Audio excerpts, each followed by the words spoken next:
Good morning દોસ્તો, જય શ્રી રામ, જય માતાજી, જય દ્વારકાધીશ બધાને. તો સવારે વહેલા વહેલા જુઓ ભાઈ, તો ગઈ આખી રાત વરસાદ પડ્યો એટલે બધો દાબીને નહીં, પણ ધીમો જ્યારે વરસાદ પડે છે આખી રાત.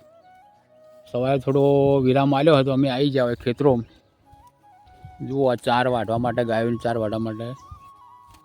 ને બપોર ચડી જો સમય રહે તો આપણે જવાનું થાય પાલનપુર. દેખાય છે આવ્યું હેરું, જુઓ દાંતરડું બાજુ કપાઈ ગયું. જુઓ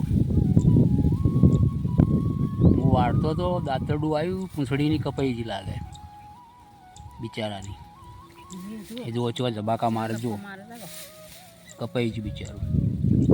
બોલો આવું ફોકસ છે, બહુ ધ્યાન રાખવું પડે ભાઈ વાટતે વાટતે. જુઓ ને ચટકી જાય આપણને. જોયું કેવું છે ખતરનાક. આ દેખાય છે ને મિત્રો, આ વ્હાઈટ ઝાડ જે દેખાય એની અંદર જીવાતના ઈંડા હોય એમાં અંદર. એ ઈંડા પશુ ખાય ને તો પશુને ફૂડ પોઈઝન થઈ જાય. તો એ પણ ધ્યાન રાખવું પડે આપણે ચાર લેતી વખતે. એ રહ્યું જો મોઢામાં ના જાય માટે એટલો ભાગ કાપી અને ફેંકી દેવો પડે, ન કે પછી પશુ બીમાર થાય પછી એને દવા કરાવવી પડે. જો આવું છે ને, ચોમાસાનું પાણી પડીને કોવાઈ ગયું છે. કોવાઈમાં ને થર થઈ જાય, થર અલગ ગાંઠા છે આવી રીતના, અને ચાર અલગ ગાડીએ છીએ. લગભગ હવે એક ભારત જુઓ અમે બાઇક ઉપર પડ્યો છે, થોડોક ખૂટે છે, બીજો ભારો બધી નીકળી મૂચ્યો છે, પણ એમાં 2 પાછરા વધવાના છે, એટલે દાઢીએ છીએ અમે વેકણ ઊભા વેકણ વાઢી પછી હવે નીકળીએ. મિત્રો હવે ખાઈ તૈયાર થઈ જાય છીએ, હવે નીકળીએ થોડી વારમાં પાલનપુર. તો ચલો હવે નીકળી ગયા પાલનપુરના રસ્તે. ઝાડ હાલ પડ્યું લાગે.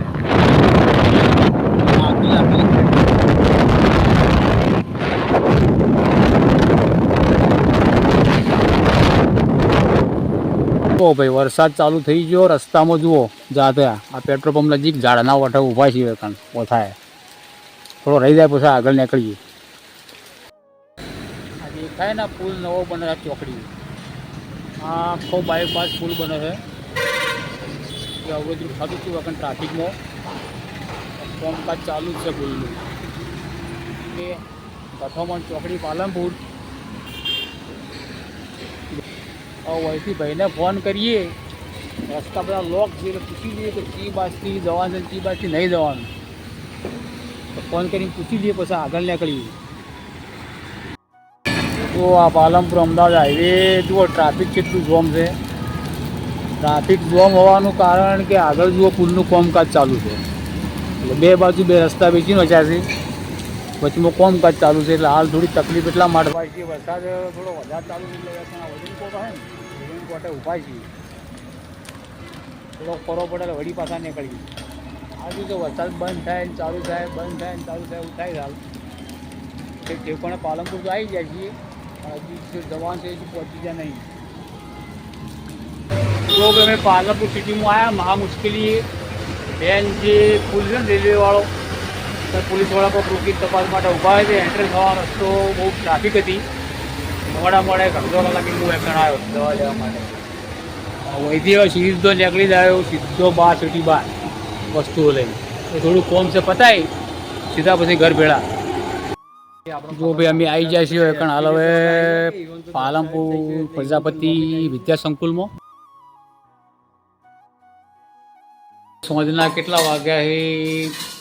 7:30 થઈ છે, એટલે 7:35 થઈ છે, અને હું આવી ગયો છું હવે ઘરે. પાલનપુરથી હવે ઘેર આવ્યો સીધો. વરસાદ થોડો વચ્ચે નડ્યો પણ પલાળ્યા કોરા થયા કરતાં આવી જાય ઘરે. અને જુઓ હવે થોડી પૂજા પાઠ કરીને જમવાનો ભાવબેનની તૈયાર કરી દીધું છે. જમવાનું જમી લઈએ. તો મિત્રો જમવાનું જમી લીધું, અને હવે આજનો વિડીયો આપણે અહીં રાખીશું, કેમ કે આજે પાલનપુર જઈને આવ્યા, થાકી રહ્યા વરસાદના. ત્યારે આપણે આજનો વિડીયો એડ કરી દઈશું. ફરી મળીશું નવા વિડીયોમાં. ત્યારે બધાને જય માતાજી, જય શ્રી રામ, બાય બાય.